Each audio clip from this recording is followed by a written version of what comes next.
Yaani kuna watu ambao hawapendi, hawataki. Yaani tutasema Engineer Hersi anatokea Kenya, Uganda, South Africa, yaani so Mtanzania. Yaani vile anavyopanda vyeo, yaani utasema haiwakilishi Tanzania. Yaani kuna watu wana kisokoro kwinyo kinawauma.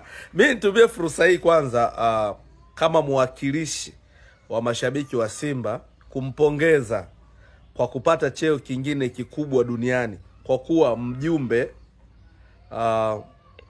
wa mashindano ya wanaume wote duniani kwa miaka 4. Kwanza hongera president, umedeserve na una deserve pakubwa na cheo kikubwa zaidi ya hicho.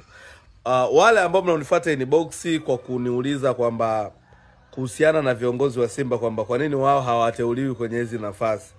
Jamani, katika msimu ambao tuna bahati mbaya kupata viongozi ambao hawana quality ni msimu. Angalia tu Simba inavyoendeshwa ndio mtaelewa kama Simba inaendeshwa vile. Je, hao wana uwezo wa kuendesha vilabu vya vingine? Je, hao wana uwezo wa kuendesha vilabu vingine duniani? Ndio mtaelewa. Lakini kwa wakati huu tumpongeze jamani Engineer Hersi kwa kazi nzuri anayoifanya, kwa sababu analeta mabadiliko ya mpira wa Afrika. Ashafanya mambo mengi ikiwemo na vilabu kupokea posho kwa hatua za awali. Hili swala lilikuwa galipo before.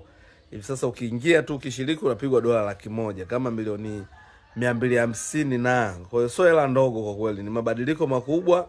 Ndio maana FIFA wamekaa chini wakaona kwamba huyu anafaa kuwa mjumbe wa mashindano ya wanaume wote duniani. Kiukweli ana deserve na anastahili kupata cheo kikubwa zaidi ya hicho. Na nadhani ni swala la Mungu.